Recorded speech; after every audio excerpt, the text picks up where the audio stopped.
Welcome to the Wild Ideas Library Summer Challenge 2021 Book Talks. Patron Saints of Nothing by Randy Ribai. Jay is a senior in high school and uninterested in anything that lies beyond graduation.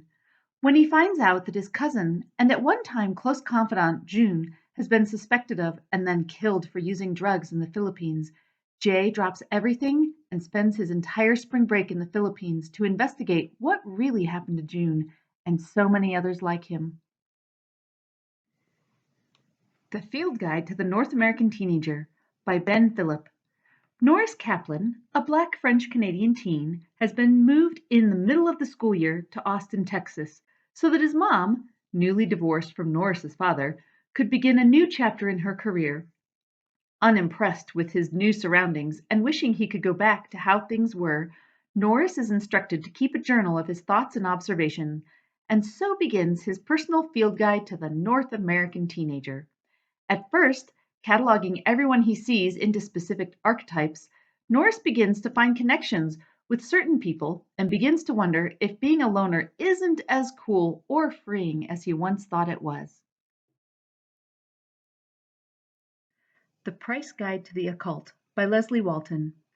Nor is the descendant of a very powerful witch, Rona Blackburn, famous for the destruction she caused to men on Anametha Island, a place that continually beckons to Nor. She wants to reach her 17th birthday unscathed, despite the pain she's already suffered. Emotional scars leave her uncertain and afraid, which is why most of her physical scars are self-inflicted. Though Rona's deeds left a curse on her family, muting any powers that crept through the bloodline, Nor's powers seem to be emerging anyway, and it's becoming difficult to suppress them. When Nor's mother begins to knowingly sell toxic potions to unsuspecting customers, Nor decides to stand up to her abusive and reckless mother, even if it unleashes a storm of uncontrollable magic and accompanying pain.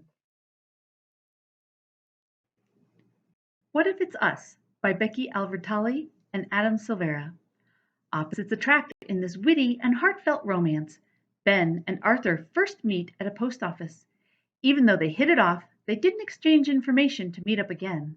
This doesn't deter either of them as they try to find each other again and are rewarded soon after. What comes next is more complicated, but just as fun, as both Ben and Arthur learn what it means to love someone else for who they are and trust that the universe has brought them together again for a reason. The Burning by Laura Bates. After her father passed away and she suffered relentless harassment at school from her peers, Anna and her mother moved to the small Scottish town of St. Monans, hoping for a fresh start. When Anna finds a necklace in their new home that produces terrifying visions of a woman from long ago, Anna feels more alone than ever.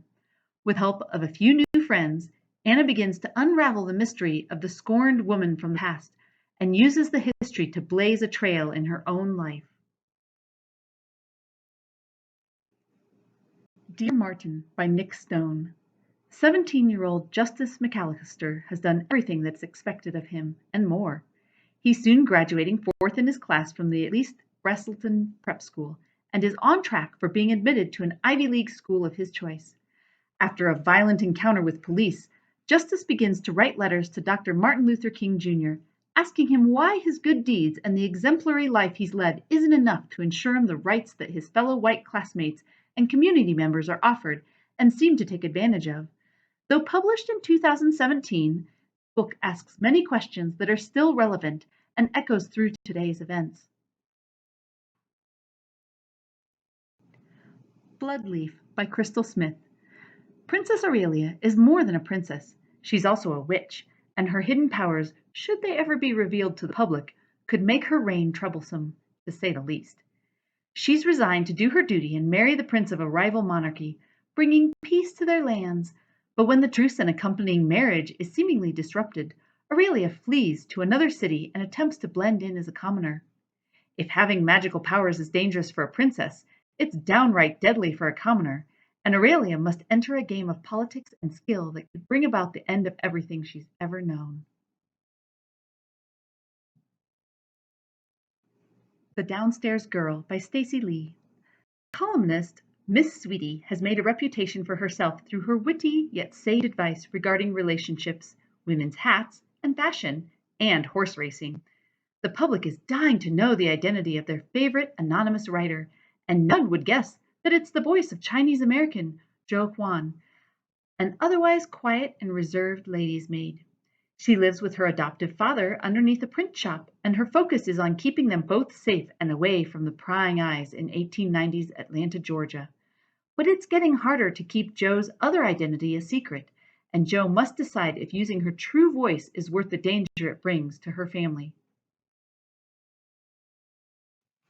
Dread Nation by Justina Ireland.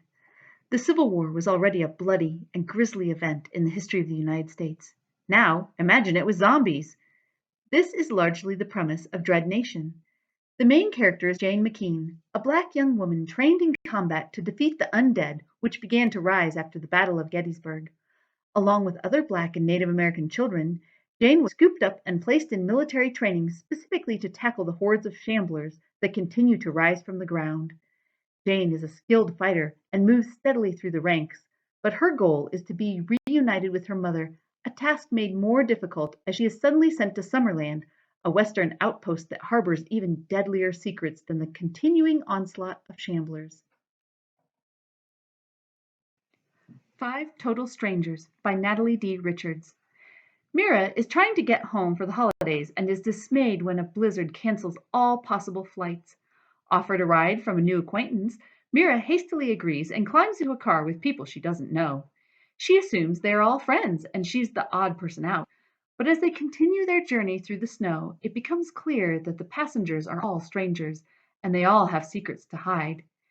It's possible that the biggest threat to Mira's safety might not be the blizzard outside, but someone in the car with her.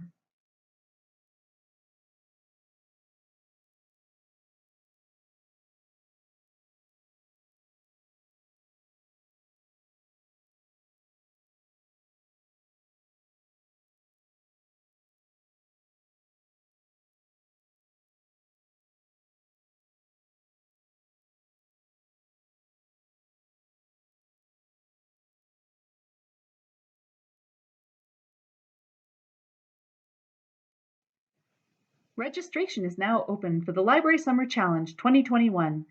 You can sign up on our website, jeffcolibrary.org.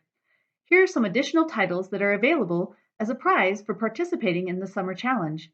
One of my favorites is Caraval by Stephanie Garber. Thank you for listening. Check out the Jeffco Library website for information on the Summer Challenge and even more book suggestions.